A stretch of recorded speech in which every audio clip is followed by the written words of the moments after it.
অনেক গরিব মুসলিম তারা তৃণমূলকে হারাতে চায়, কিন্তু সুযোগ পায় না, দাপটটা ওদের থাকার জন্য। এখনো পর্যন্ত পূর্ব মেদিনীপুর জেলায় 51টা সমবায় সমিতিতে ভারতীয় জনতা পার্টি সমর্থিত রাষ্ট্রবাদীরা জিতেছে। প্রতীক থাকে না, তাই আমরা সরাসরি দলের জয় বলি না, ওদের মতো। তা এটাতে সমবায়ীরা, অংশীদার বন্ধুরা ভোটদান করেন।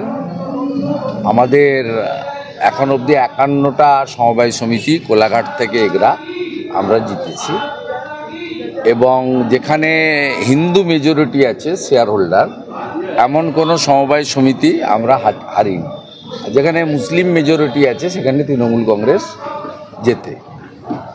খুব শার্প পোলারাইজেশন এখানে আছে, সেটা শুধুমাত্র পঞ্চায়েত, লোকসভা, বিধানসভায় নয়, আপনার সব ক্ষেত্রে হিন্দু ভোটাররা ওদের ভোট দেয় না, আর মুসলিম ভোটাররা ওদের ভোট দেয়। অনেকে চায় না কিন্তু বাধ্য হয়। সেখানে আমাদের সাংগঠনিক লোকজন বা নেতৃত্বের কিছু কমতিও আছে, আর সাথে সাথে ওখানে রাজনৈতিক পরিবেশও নেই। অনেক গরিব মুসলিম তারা তৃণমূলকে হারাতে চায়, কিন্তু সুযোগ পায় না, দাপটটা ওদের থাকার জন্য। স্বাভাবিকভাবে আরও যে কটা হবে তাতে আপনি 80, যেমন 27 তারিখে গড় চক্রবর্তী সমিতি আছে, ওখানে মুসলিম ভোট বেশি 375, হিন্দু ভোট 305। তারপরে আমার সোনাচূড়া আছে, সোনাচূড়াতে তো 990-তে জিতবো আমি। আমাদের সব ক্যালকুলেশন করা আছে। 16টা সিটই নরেন্দ্র মোদী পাবে, 16টা সিটই পাবে। এখানে এসব এখানে ব্যক্তির কোনো ব্যাপার নেই। এখানে হিন্দুরা ফুল কনসলিডেটেড। আমরা 2021-এ বিজেপিকে দিয়েছি এই জেলা থেকে 44% ভোট। আমরা 24-এ বিজেপিকে দিয়েছি এই জেলা থেকে 46% ভোট। রাজ্যে যেখানে 39%, পূর্ব মেদিনীপুর থেকে পেয়েছে বিজেপি 46% ভোট। 46% ভোট যেদিন রাজ্যে বিজেপি পাবে সেদিন বিজেপি সরকারে ক্ষমতায় আসবে। তো এখানে ভোটার পদ্মফুল নরেন্দ্র মোদী।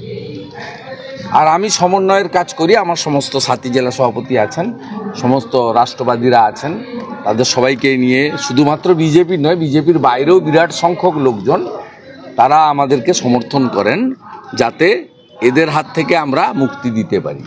স্থানীয় নেতারা একটা অভিযোগ করছিলেন বিজেপির আপনাদের নন্দীগ্রামে যে আইসির বিরুদ্ধে, তিনি ভোট কেন্দ্রটাকে অন্যত্র নিয়ে যাওয়ার জন্য একটা চেষ্টা করে কোনো লাভ হবে না। এর আগে দুটো বন্ধ করেছিল, কি রেজাল্ট হয়েছে? কালীচরণপুর বন্ধ করেছিল, তার রেজাল্ট কি হয়েছে? হরিপুরে বন্ধ করেছিল, কি রেজাল্ট হয়েছে? দেবীপুরে বন্ধ করেছিল, কি রেজাল্ট হয়েছে? আশারতলাতে বন্ধ করেছিল, কি রেজাল্ট হয়েছে? রেজাল্ট আমার কাছে, রেজাল্ট অন্য জায়গায় খুঁজে কোনো লাভ নেই। 51টা সমিতি জিতেছি, আরও যত ভোট হবে জিতবো। যেখানে মুসলিম প্রধান আছে সেখানে পারা মুশকিল আছে, সেটা ভোটারদের দোষ নয়। মুসলিম এলাকায় দাপটটা তৃণমূল কংগ্রেসের সমস্ত দুর্নীতিগ্রস্ত গুন্ডাদের হাতে আছে। সেই গুন্ডাদের হাতে থাকার জন্য এই অবস্থা হয়। আমি বিধানসভা ভোটে আক্রান্ত হই। আমাদের অভিজিৎ গাঙ্গুলি প্রার্থী হলদিয়াতে 15 নম্বর ওয়ার্ডে আক্রান্ত হন। অতএব ঠিক আছে, খুব ভালো হবে, চিন্তার কোনো কারণ। আরো ভালো ভালো খবর দেখতে সাবস্ক্রাইব করুন বাংলা হান্টের ইউটিউব চ্যানেল। বাংলা হান্টের আরো খবর দেখতে নজর রাখুন। বাংলা খবর মানেই বাংলা হান্ট।